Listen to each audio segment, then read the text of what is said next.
Hello again. Thank you for welcoming me in your consciousness and leaving the door open for me. So now that I'm here, I will of course indulge you with existential topics, and I do this together with Sheldon Solomon, who I will invite into your mind as well in a minute. And in this second part of the interview, we go into fundamentalism, racism, sustainability, other topics that might give you a headache, and we will look at it from the angle of death. So, very cozy chat. So I look forward to hearing your feedback about this. And I want to make this a bit more professional. So if you like it, please share it with people so the word can get out. And you can also do a good donation on 20angles.com if your financial situation allows it. Of course, thank you very much. And hear you later. Yeah, it's definitely not in their interest that people just become more aware of their irrationality and people stop to pause and think, why am I doing this? Is there maybe some fear inside me, or do I have some avoidance behavior? Because I also think when we talk about the debt that's upon all of us, is that we all have different strategies to cope with it. I think maybe some extreme of that is the religious fundamentalism, because Absolutely. that's the real that's the denying strategy. If we only do this and this, then we will not die and we will have 20 virgins in the Absolutely. afterlife. Yep. And I like that. I'm on the waiting list for that form of heaven. Equally potent is economic fundamentalism. So you got the religious fundamentalists saying, I know that the life after this is going to be better than this one. And then you've got the economic fundamentalists who British philosopher John Gray, he just says that that's secularized Christianity, because they have this idea that we can have life on earth like it is in heaven if we just let everybody be selfish and let the invisible hand of the marketplace work its magic. But that's a ridiculous delusion for which there's no empirical evidence. And so we're no more likely to wake up one day in heaven as it is presented to us by the fundamentalists as we are by heaven on earth as it is presented to us by the neoliberal economists. Yeah, I think the whole neoliberalism, it's a difficult word for a me too. non-native speaker.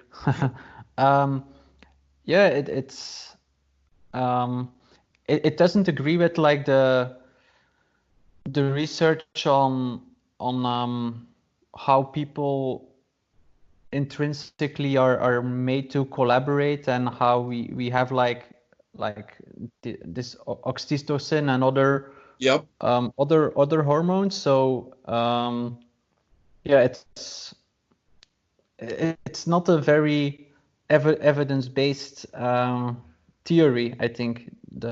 No, you're quite right. So all of the neoclassical economics, the way I see it, is all derived from John Locke's ideas about the virtue of selfishness and the fact that we need to parlay our innate selfishness into prosperity. But Locke at least has the integrity to say that if his assumptions about human nature are wrong, then his entire political philosophy is called into question. And my point is that his assumptions about human nature are wrong. And people who support his economic views, which in our country would be all Republicans, in most other countries it would be conservatives, they don't seriously go back and wonder about what an economy would look like if we had a more appropriate depiction of human nature, which is that we are and can be very selfish, but we're also, as you put it a moment ago, Stephen, we're naturally pro-social. We are the question is, are we made to be good, or like are we intrinsically good, or are we intrinsically bad? And I think a lot of research neurobiology or otherwise, so shows that we are intrinsically made to collaborate Good. with other And people. we can be bad and evil, but we are intrinsic collaborators, especially in situations where we perceive noble intent and reciprocation.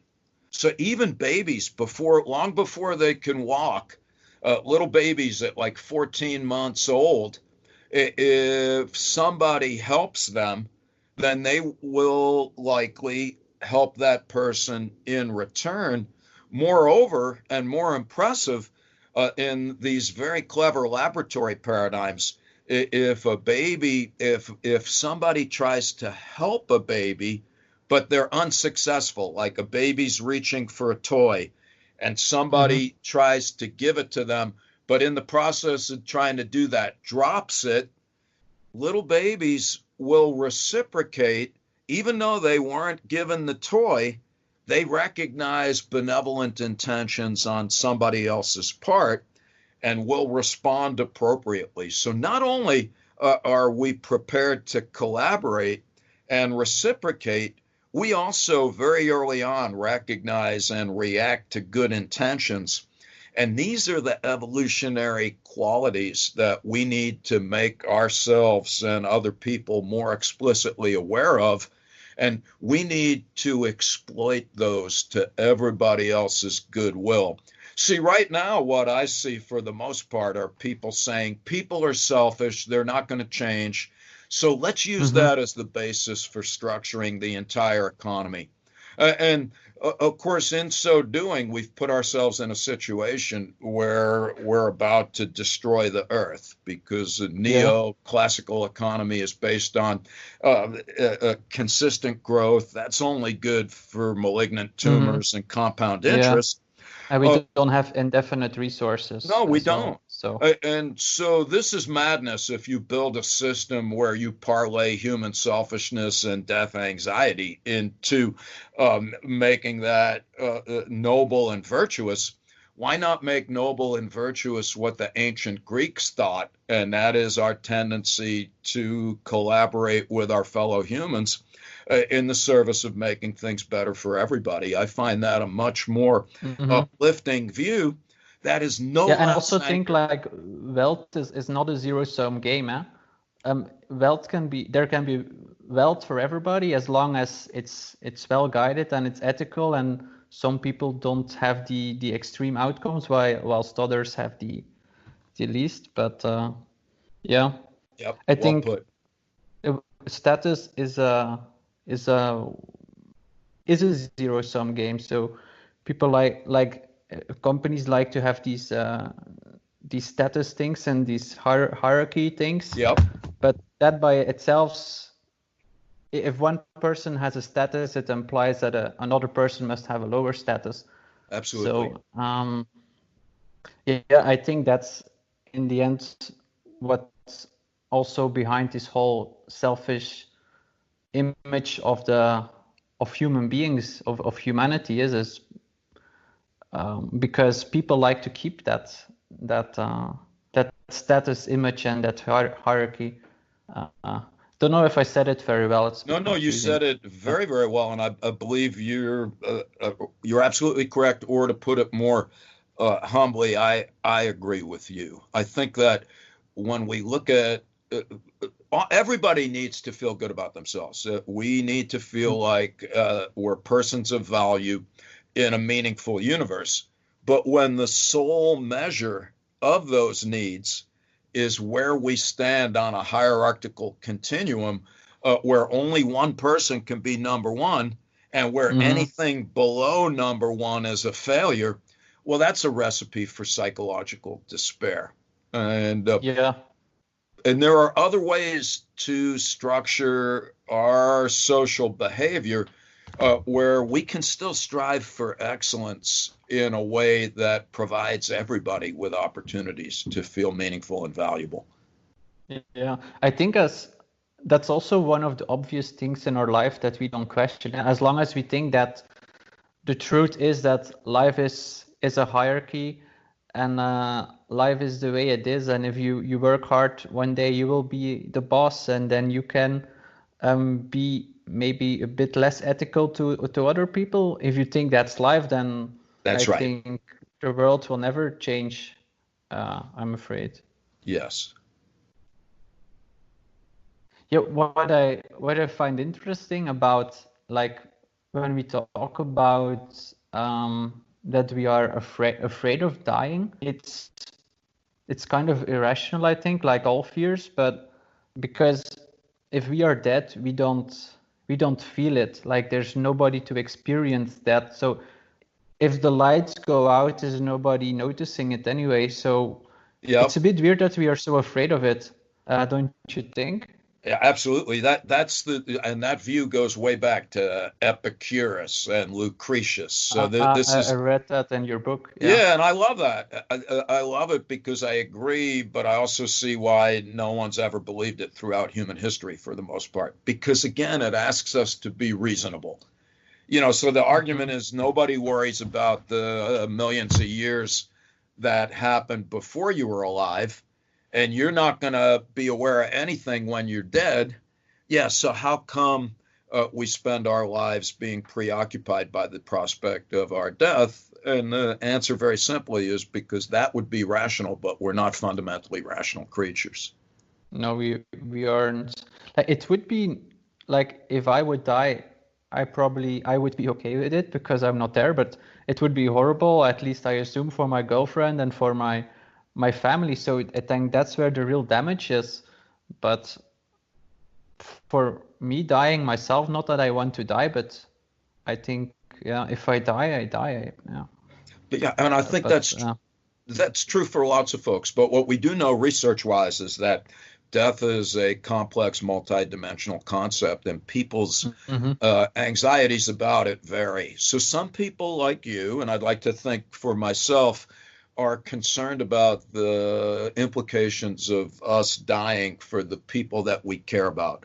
Other people are just concerned about their physical carcass. They really have a problem with the idea that they're going to die and that they're going to start rotting and stinking and worms are going to crawl out of their nose. Yeah, I Other had that people, vision in childhood as well. me It too. scared the shit out of me. Me too. So I have that long standing. And then other folks, the narcissists of the world, are just concerned about if somebody's going to remember them. So lots of different ways to be afraid of death and lots of variation in terms of what concerns people most.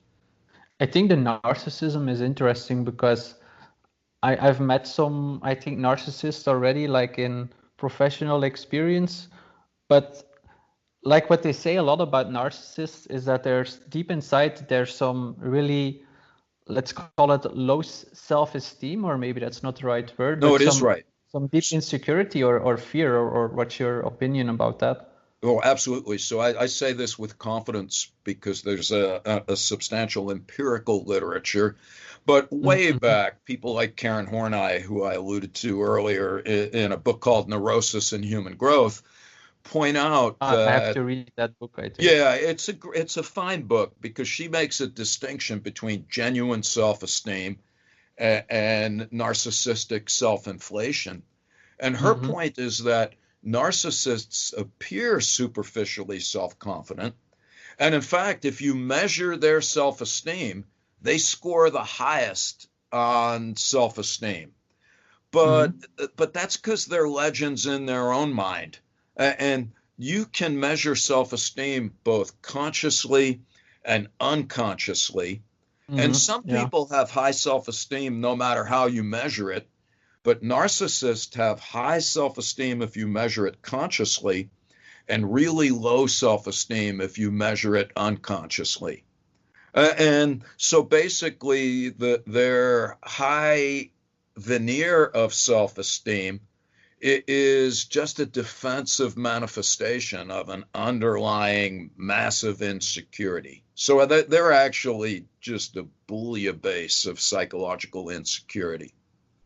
Yeah, I think like so a lot of narcissists, like deep inside, they're running around like a chicken without a head. They have something that is so important to them and is always present in their mind that they just go bananas on their environment, I think. And do you Yes. think that that might be the fact that they will die? That something has to do with them being narcissistic, or? Well, we do. I mean, that maybe not surprisingly, given our work, we think death anxieties are plausibly connected to everything. And of course, Mhm. that's either profound or true, but trite. So some people say, well, look, if you're saying death anxiety influences everything, yeah, that's a meaningless statement. Our point is it does, but it does so in very different ways. And we would argue that narcissists are riddled with anxieties, and that a lot of them have to do with concerns about dying. So I was writing and talking about Donald Trump in the 1990s, and I used him Mm. as a great example of somebody completely overwhelmed with death anxiety, and hence his need to always be surrounded by beautiful women, to put his name on buildings and airplanes and steaks and vodka bottles. And at the time, I was just like, oh, this is sad. Now I'm like, oh, wow, this is the most dangerous guy in the history of Earth. Not because of his malignant narcissism, combined with his paranoia and the fact that he's a psychopath, but he would always be that. But an annoyance in the business world becomes a mortal threat to humanity once he or she assumes the position of the president of the United States. Yeah, I think in in term like when we go more philosophical about our sense of self, we just create a feeling of having a constant me, just because it makes us feel more secure about a very insecure future, I think. That's right. Um, yeah, I always find like self-esteem a very weird word, or like related to it, like self-confidence, because you need to have some measuring scale in Yes. order to grade yourself from 0 to 10. But then the question is, how do people get this measuring scale for themselves? Yeah. Um, Well, a great question. So back in the day, before you were born, a lot of people in the U.S., we read these books by Carlos Castaneda. I don't know if you have ever heard of him. You might no, like I it. So haven't. he was a guy who pretended to be an anthropologist, and he said Hmm. he was studying native populations in Mexico and South America that used hallucinogens in order to become self-realized. And I like his Mm-hmm. books a lot, even though it turns out that the guy was a fraud and he never left his house in Los Angeles. Hmm. But his character, Don Juan, who was the wise guy, one of his quotes was, "The average person seeks approval in the eyes of others and calls it self-confidence, whereas the warrior seeks approval in their own eyes and calls it humility." And I think that's the critical question. Self-esteem, I think, is of critical importance, but what makes it complicated is that some people gain self-esteem solely by adhering to somebody else's standards, whereas some of us like to think I've gotten there sometimes. We measure ourselves in terms of our own intrinsic barometers of what it means to be good. And I think the trick is, I think we do it both ways, but at our best, I think we measure ourselves by our own internal standards. And that gets us away from the narcissistic tendency to always have to be better than those around us. And I think that that's a good way to think about things. Yeah, and then probably the person's environment, also the genetics, the environment in which they grew up, it makes them um, choose between either these intrinsic um, That's right. way of scoring themselves, or the more extrinsic, more narcissistic way of saying how good they are in relationship to the world and other people. That's right.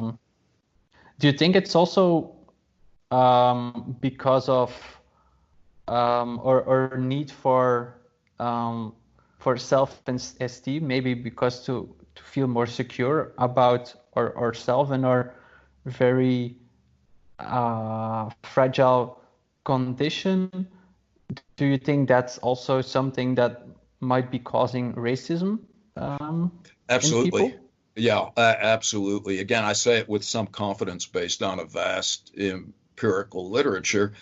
The lazy way of getting self-esteem and is to disparage others. Virginia Woolf Or in the just to make other people slaves because they That's have a correct. different Yeah, color. that's right. Virginia Woolf called it the looking glass self. And what she said is that, there's two ways of having self-esteem. One is to actually do something that you can be sincerely proud of.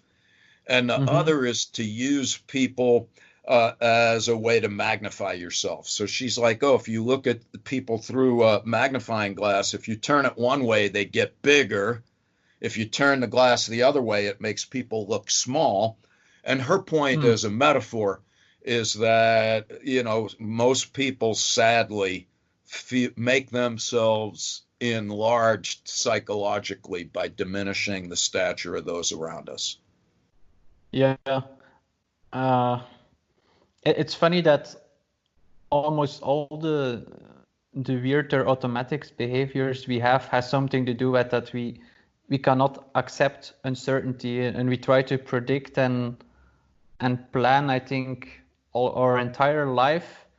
And we think if we only plan enough and think about things enough, things will turn out right, and I will be happy. But yeah, Yep. maybe the opposite would be better, is to sometimes visualize how things would go wrong and how you might lose people maybe tomorrow that you love.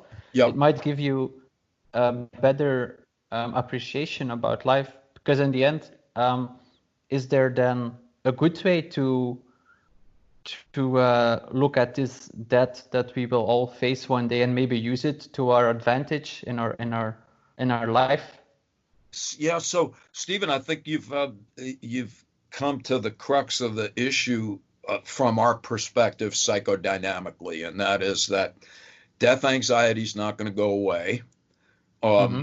And a case could be made that it shouldn't. If you weren't anxious about dying, you would have been systematically removed from the gene pool eons ago.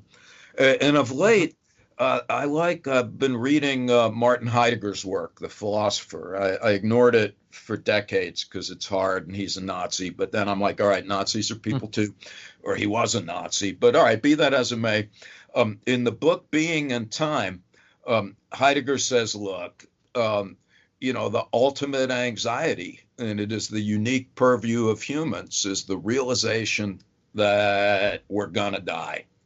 Mm-hmm. And what Heidegger says is that most of us react to that realization by engaging in what he calls a flight from death. And you're not necessarily conscious of this, but Heidegger's point is that most people recoil in horror at the prospect of dying, and that they essentially become culturally constructed meat puppets who live their lives in a It's a nice way to put it. yeah, they live their lives in a death-denying stupor by Mm-hmm. just accepting implicitly and explicitly the world as it is presented to them by their culture. In our world, they would just spend their lives drinking and shopping and maybe becoming political partisans in the U.S. for Trump, let's say. Right. On the other hand, Mm-hmm. though, Heidegger says it doesn't have to be that way, that you can also, death anxiety could be a catalyst for bringing out the best in us. And the way he describes it, I'm finding quite compelling. He's like, you might become so anxious that you realize that you really are a culturally constructed meat puppet at times, that you're born in a time and place not of your choosing. Like I'm a Mm-hmm. professor, but if I was born in a nomadic community in Mongolia, you couldn't be a professor. I might be milking a goat and living in a Mm-hmm. yurt. And You might Heidegger's be happier. I might be happier. And Yeah. Heidegger's point is that I can't do anything about the historical circumstances and the cultural context in which I find myself. And yet, what I can realize is that regardless of my circumstances, I still have choices that I can make, and that some of those choices are a more direct reflection and expression of my genuine self than others. And even though this may seem naive, almost Mary Poppins like in its optimism, is Mm-hmm. when Heidegger says, if I can realize that, then in his language, that gives me a sense of anticipatory resoluteness. And so anticipatory is pretty clear. It just means that we look forward to the future. To be resolute, and I had to look up these words because I'm an Yeah. ignorant American, to be Makes resolute. me think of Bertrand Russell. He has like a quote. He calls it the zest for life. I think Exactly. that's also a nice way to put it. I love that. And that's in the function of the university. Whitehead uses that term also. And that's exactly what I love that. Let's use that we have a zest for life. We're looking Mhm. forward. We are looking forward to living. And then what Heidegger says is that if you get into that state of mind, it does two things. On the interpersonal front, it makes us concerned about our fellow humans. I like that. And then as Mhm. individuals, it gives us a sense that life is an ongoing adventure that we can embrace with, in Heidegger's language, unshakable joy. And to me, that gets back That's to yeah. the It's a zest. nice wording. I Yeah. love that, but I love the zest for life. And for me, that's what I find most uplifting. People are like, dude, you study death. That's got to be a downer. And I'm like, no, actually, in my finer moments, it's by thinking about death that I can get a keener Yeah. appreciation for living. It's like you're seeking for truth. It's like I have the same a bit with the podcast. It's nice to do this exercise of thinking about certain questions that you find interesting. That's right. But I think if you want to do it because you might become famous because you discovered a theory or you found an answer, I think that will not give happiness. But if you enjoy the process of doing it, whether it gives the fruits or not, I think that's the most important thing. I could not agree more. Um, yeah, I always think I always find it hard between setting a goal or um, just following um, just how do they following the flow of the water and see where it takes you. Yep. What's your opinion about that? Because I think if you focus too much on a goal, then the moment you reach the goal, you will be happy for maybe 5 minutes and Yep. you will need another goal. But then taking the other extreme and just going with the flow might not give you a lot of satisfaction because you don't have many success experiences. So I think that's like a difficult balance to make because of course you need to make money because you need to pay for food and Yeah. shelter. So you need to be a little bit functional, but not in that extreme that you lose all the zest for what you're doing, I think so. Yeah. So um, hold that thought because, again, I think it's about how do we get that sweet spot where we can have both of those Mm-hmm. processes operative. One of my favorite books by a dead guy yesteryear, the novelist Henry Miller, he wrote a book called Stand Still Like the Hummingbird, which seems oxymoronic. Okay. Uh, Yeah, but yeah. but I like it because it's having it both ways. It is, how do we carve out a life that is an ongoing dialectic between planned, intentional, goal-directed behavior that is complemented by the just ongoing appreciation of living in the present. There's got to be Mm-hmm. a balance that we can approximate. Yeah. It's a difficult one for me. I think I'm not there yet. Well, I'm not there Um, yet either. There are some days I'll be like, I can't fucking waste my time walking the dog. I gotta finish this article that's gonna make us rich and famous. mhm. And then there's other days when I was like, fuck being rich and famous. I just had the best time walking my Yeah, dog and watching him be delighted by simply being alive. And I think we need to yeah. be open to That both brings a lot of possibilities. instant joy. That's right. Um,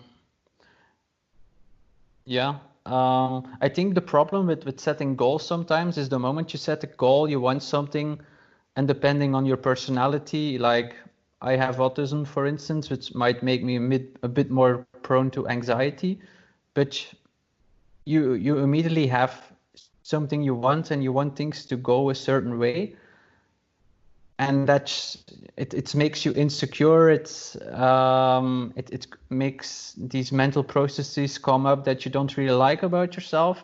And if you just I think if you just set internal goals, so maybe that's like the more stoic approach, like Sure. instead of saying I want to um, let's say you want to write a novel, I want to publish a book. Instead of setting that as a goal, you can say I want to write the best story ever that I enjoy myself. I That's think right.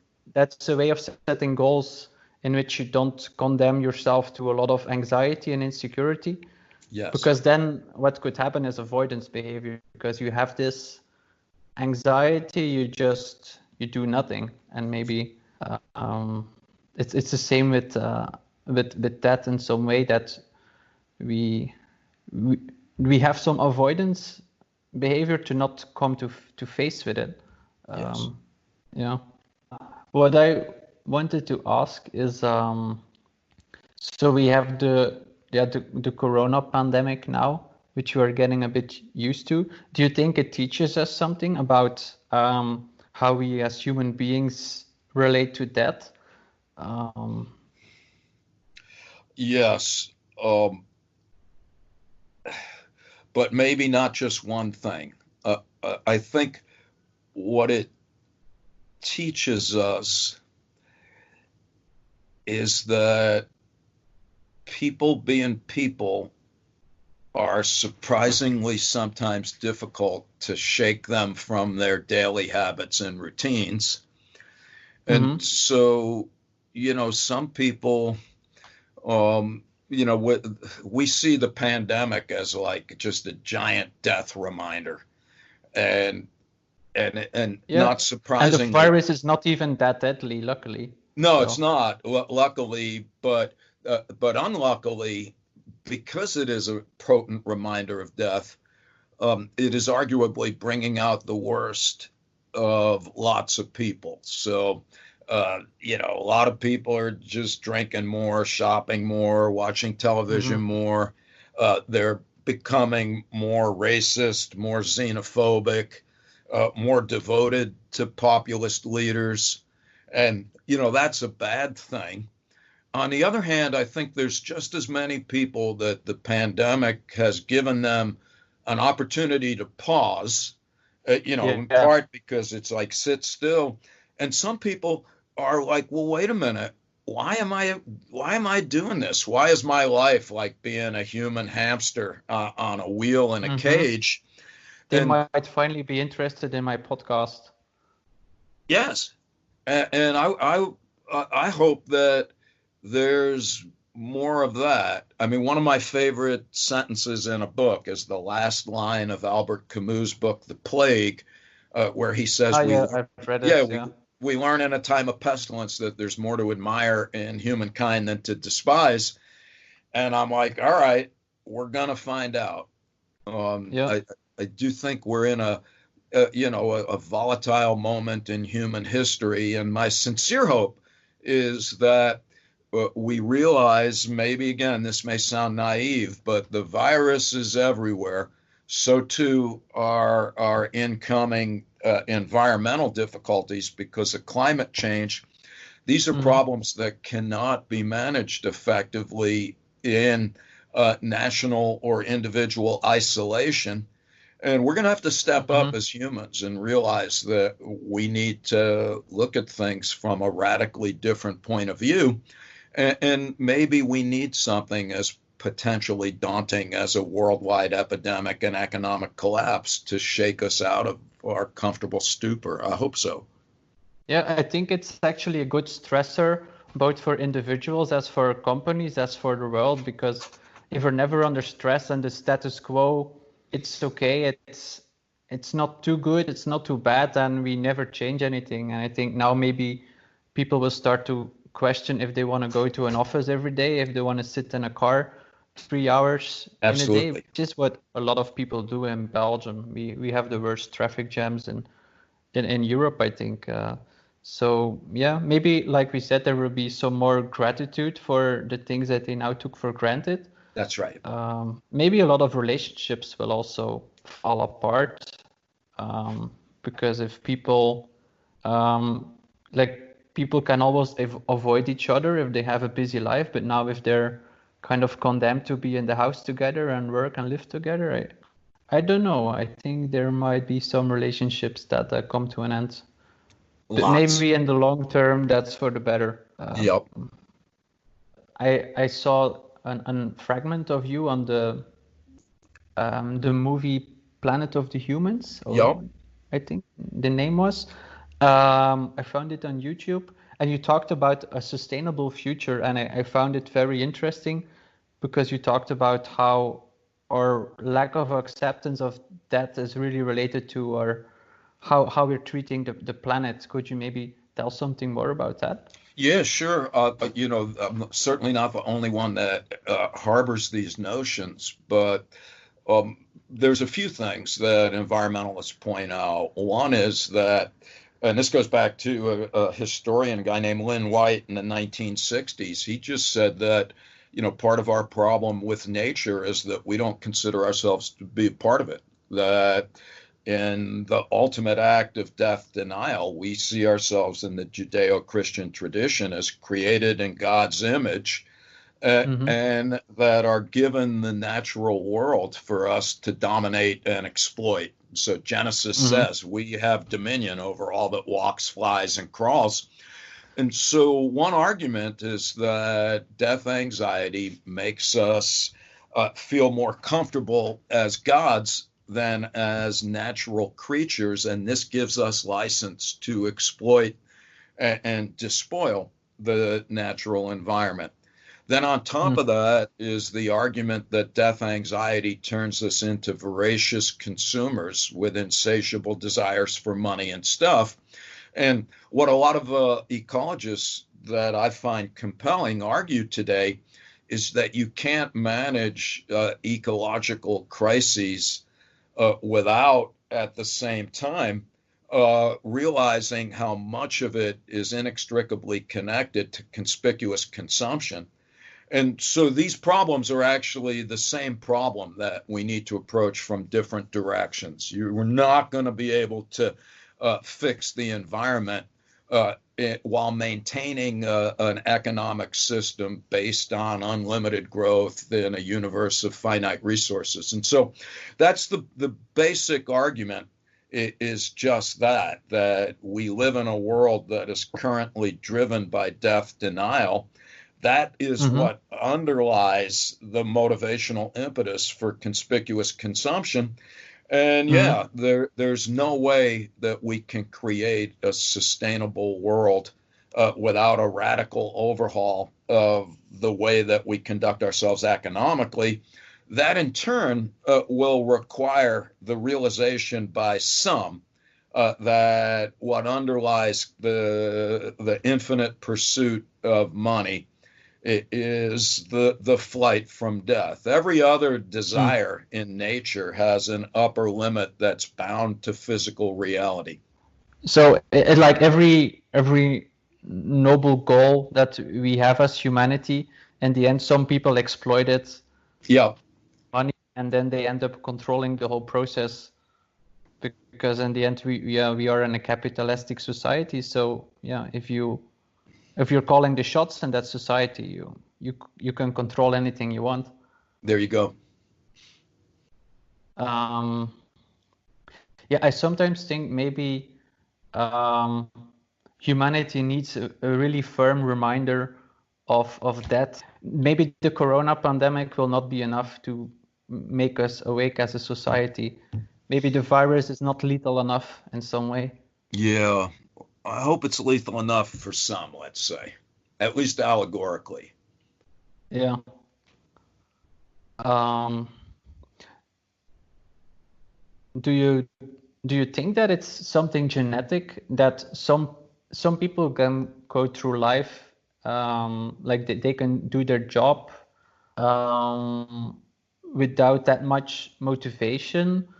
Some people can go through life quite easily. I think they're quite okay, but some people really have like this existential um, urge for meaning in their life.